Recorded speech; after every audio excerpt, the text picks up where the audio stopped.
All right, guys, we are here in Ironman prep training. Today I have a tempo cycling ride. Unfortunately, though, my wife is not feeling well, and so we had to adapt and overcome. I told her I would help with the babies. This is how we continue training even when we have dad duties and work, because I had to work earlier. So the game plan has changed from a tempo ride, which I don't think I'll be able to get to later on today. So we'll just do a quick 6-7 mile recovery run instead. Chill, work on that engine. And today the rotation is, we got the Nike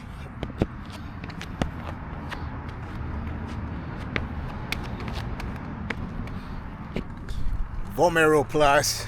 Guys, for recovery runs, these shoes are actually amazing. I've done a few runs with them already and they feel great. So the one thing about running that I wish I would have known sooner is that, one, shoes do matter and they are very important, and that two, they truly do have different purpose. So my first running shoes that I started with were my Hoka Mach 2s, and that's a great shoe. Honestly, I say I did a lot. It does have a nylon plate in the middle, which I did not know. I found out later. But for my long runs and recovery runs, it just felt great. I did notice that on the recovery runs, it did feel a bit different, but I didn't know any better. Again, I was still, learning about shoes. And the more I got into running, and now obviously training for this Ironman, which we got 5 more weeks for Ironman El Salvador, how to step it up. So the current rotation now is I have my Saucony's Endorphin Speed 5s as my long run shoes, 7.3 shoes. That most likely will be the shoe I run with. And I've done a couple long runs with those and they feel freaking amazing. A lot more contact on the floor. You definitely feel it. More stable for giving on that arc, which works for me because I don't have narrow feet. So having something that is super tight on the arc is not good. And I felt that worked for me. And overall, great shoe. I do have insoles that I use for that shoe, and I like it. So far, so good. And then for my interval speed training, I use my Brooks Hyperion Max 3, which they do have a nylon plate.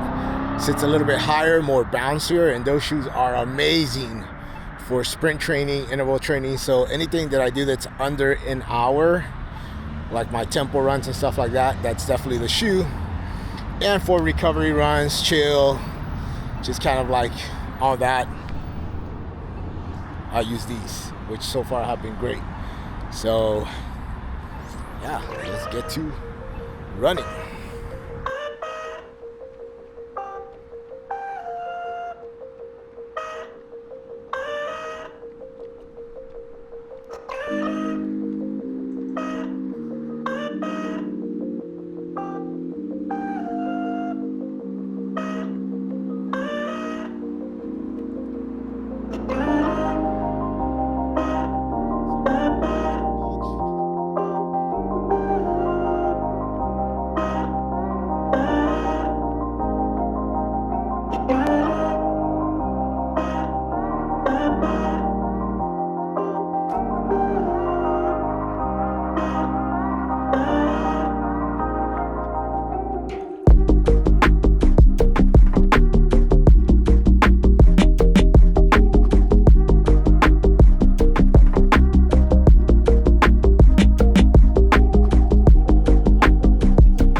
water, so stop to watch. Quick water break.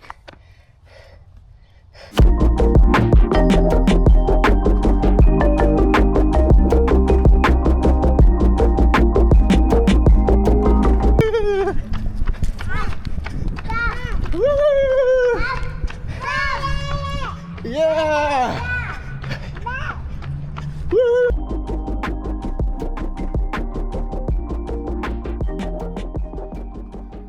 3.5 years ago, if you told me I'd be training for an Ironman and that running would be part of it, I probably would have laughed. The only running I did back then was by obligation or to a bar. True story. After surgeries, after the weight gain, the knee pain, the back pain, I'd be surprised if I stayed consistent in the gym for more than a month, let alone any type of cardio. The truth is, I had given up. But something clicked, something changed. And today, even knowing I'll never be 100% again, this journey has taught me acceptance. And something even better, a reason to look forward to new chapters every single day. I signed up for this Ironman at first to make a point, to prove something. To the ones who wanted to see me fail, to the ones who expected me to keep breaking while living inside a fake identity I once built, doing things just to prove people wrong. But that's not the reason anymore. It's not about times. It's not about the PRs. It's not about the records. It's about the moments, the process, and doing this for the ones who truly matter. My family and these two who choose to run besides me. Life gets better when your purpose goes further than what society expects. Every stride, every pedal, every stroke, every run, it's just one more step towards truly living. This became my therapy. This became my reset. This became my family. So whether you are whatever you think you're dealing with, you have options. You are capable. You are ready. Once you let go and just start to live.